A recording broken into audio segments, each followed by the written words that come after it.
Yeah, I think that happened towards the end of week 2. And I think it happened with a combination of things. The treatment, it's not that the treatment got better, my understanding of the treatment and what it does to me got better. So then I was able to self-talk, and explain, okay, we're gonna get this is what's gonna happen, which is very helpful for me. I don't know about most people, but if you can change the dialogue, you can change a lot of other things.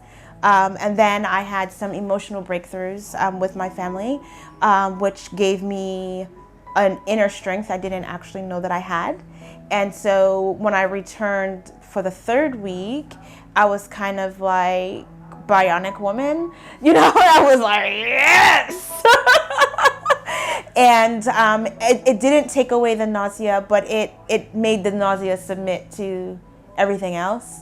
And it empowered me to ask, what can I do about the nausea and how can we manage that, instead of kind of being meek and just letting them be the doctors. But I also took some ownership of what I needed for myself, and the staff is so accommodating to listening to what you think you need to help you navigate how to make that transition. And I think week 3 was the turnaround week, and for me, I'm only here for 4 weeks. So that was huge, right? So halfway through, it changed the trajectory of what this was doing for me. And now I only have a couple days left of treatment, and I can walk better. I don't have tremors anymore.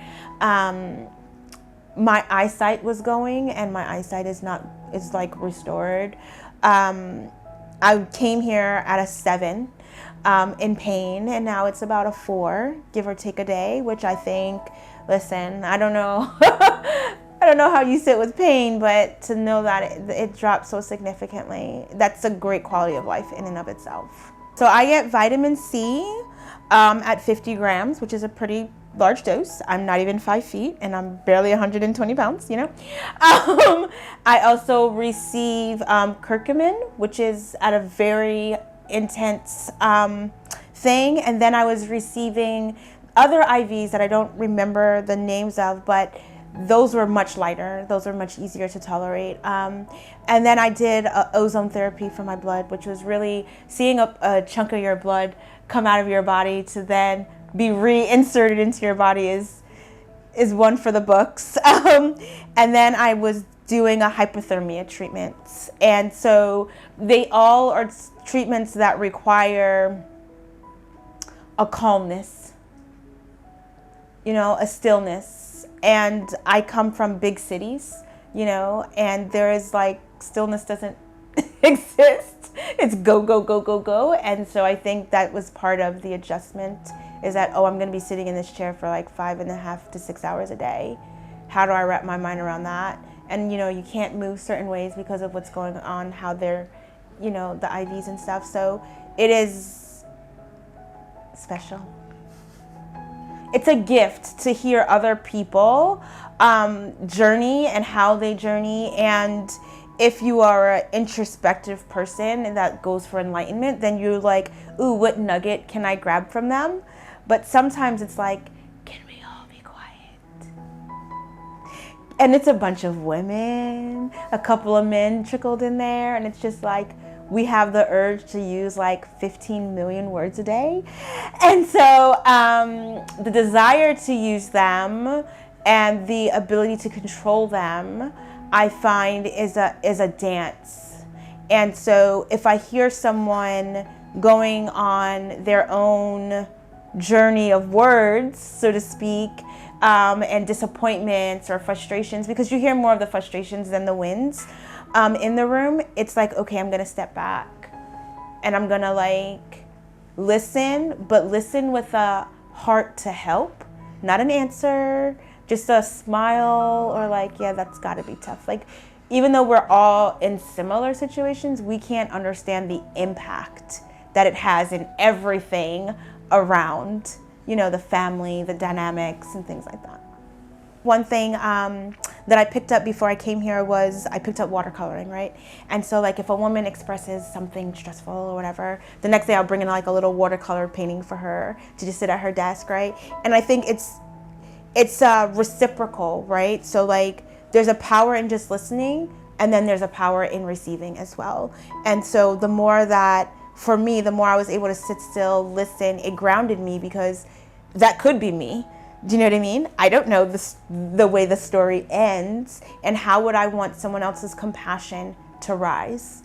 And I think that that's a lesson that we're all learning, that sometimes it's okay to just release, and that's helpful as well. You're not a burden to someone because you release. And I think specifically for women, we often think we're burdening other people while we are releasing. So then we kind of like, we've been using the word spiritual suppression, or like bypass. And instead of bypassing it, giving yourself permission to cry, giving yourself permission to feel what you're feeling, and not having to say you're sorry after having the moment that you need to have. Because the goal is to, once you get to a state where this is manageable and starts to leave your body, is to not have it come back, right? And if you're not learning the coping mechanisms here with other people, then you will return to your life and things will return to normal.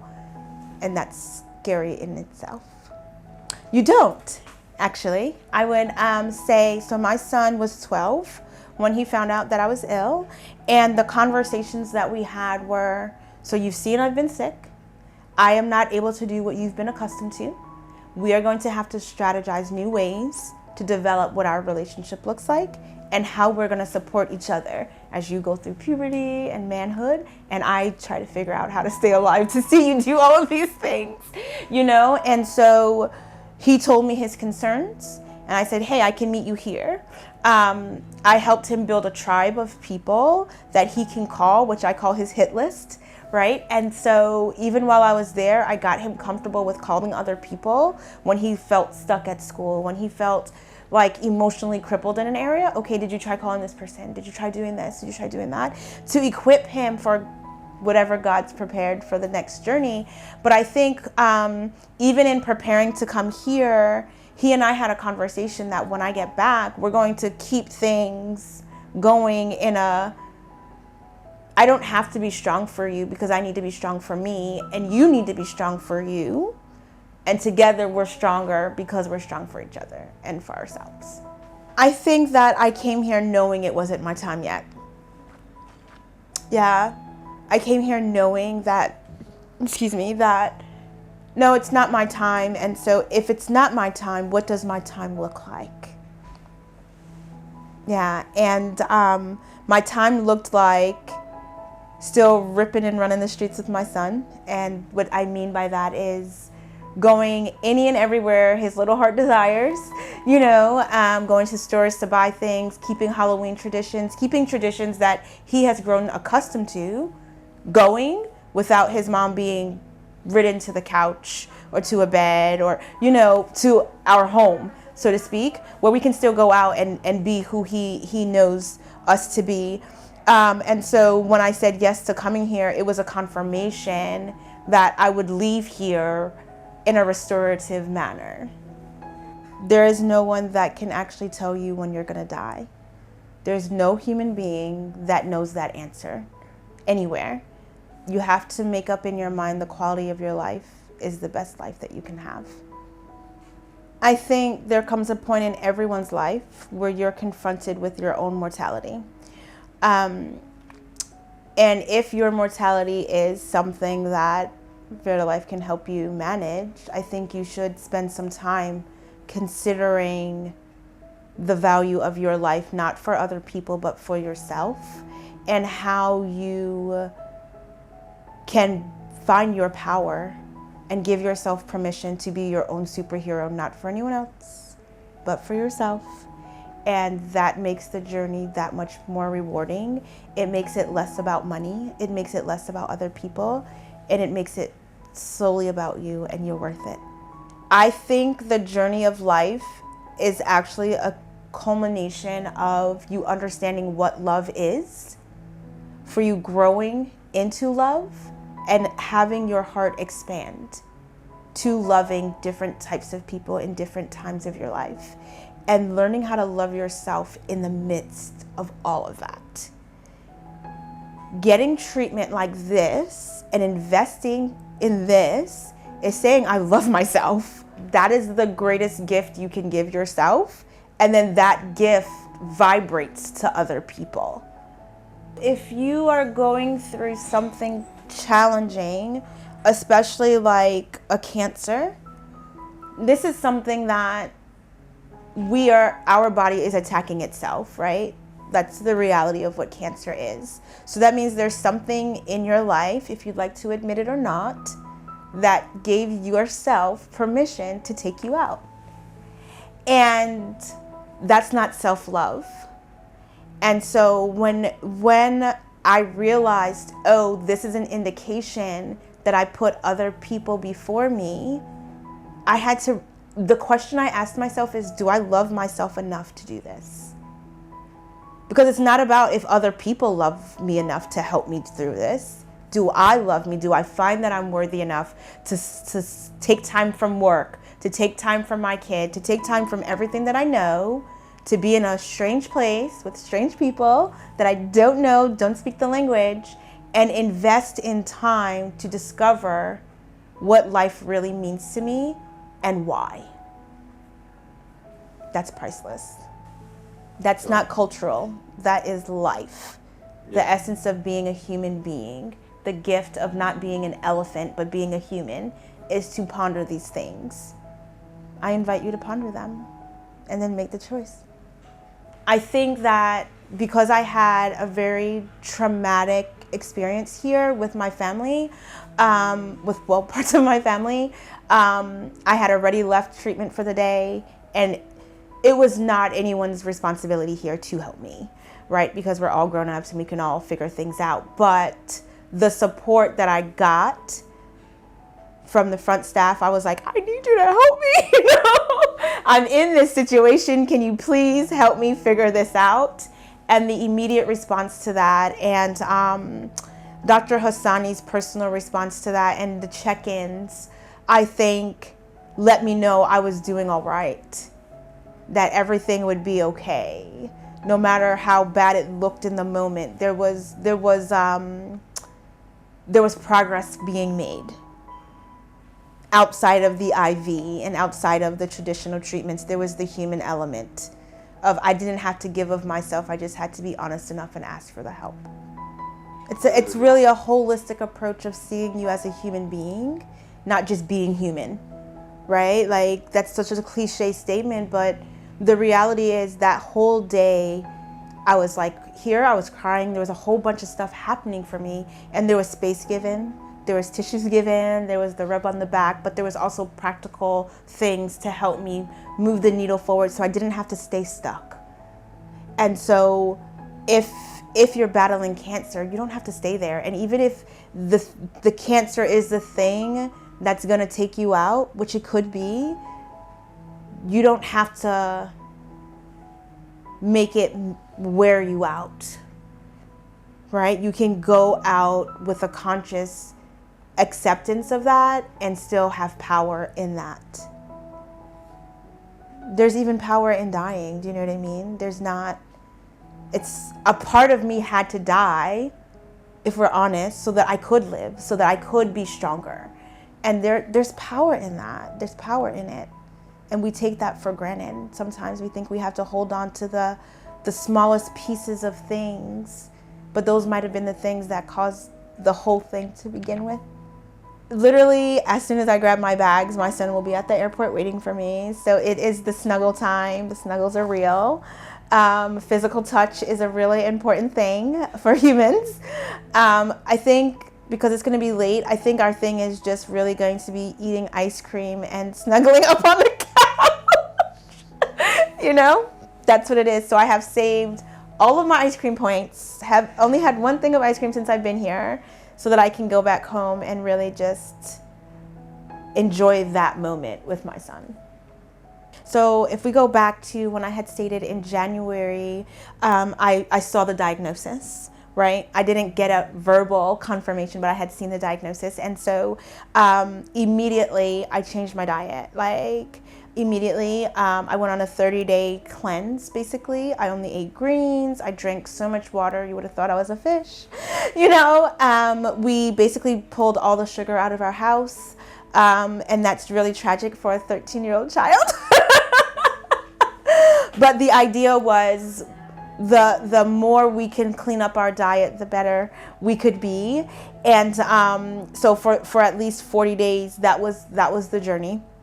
And then after that, I slowly started introducing things back into my diet that I felt were appropriate to eat. So I mainly eat the same things every day, but the quality of the food really matters. And as I'm learning is that moderation is really important. I am a Southern raised African American woman that loves cake, that loves, just the Sunday supper, mac and cheese, chicken, collard greens. Like, this is my life. This is how I live. And so during the week, I will sacrifice all of those things so that on Sundays, now we do have meals at our home with other people, and I cook all the things. And then I pack up to-go containers and ship stuff away so it's not there during the week for me to nosh on. But I think bringing my community along the journey of healthy eating and the walking and the intentional community time of literally sitting and talking about things that ail us and putting it out there and knowing we don't have to do this thing called life by ourselves. If you've watched what other people have done and how they have handled their illnesses, any illness, and how it has impacted their child because of the lack of knowledge, right? The lack of feeling like they were in control and that something was snatched from them. I can't control a lot, and I am hyper aware of that. But what I can control is how my son relates to different scenarios in his life, right? And so they're real. Life is real. It happens rapidly, and you don't always get a chance to recalibrate. And sometimes we have to adjust to that. The trauma happens. But when you have the chance to recalibrate, you really take that time to recalibrate. And if that means you draw a picture, if that means that you scream and yell, if that means you take a walk and tell nobody where you're going, whatever you need to do to be a whole you in that moment, you got to do that. And that is what I've learned the most, is I have to do what I need to do. So if I have to, then he has to. And I have to give him permission to know you have permission to throw a tantrum. Because believe me, I'm going to throw a tantrum. You have permission to eat all the ice cream you want, because sometimes all you want to do is eat ice cream. And you have permission to go in your room and close the door for up to 8 hours at a time and just have your space. But there will be a coming back together and regaining the purpose of all of it and our very minimal understanding of it all. We can process and grow. You can make a choice. I'm going to be sick for the rest of the day. It's going to rule my day that this moment brought me here.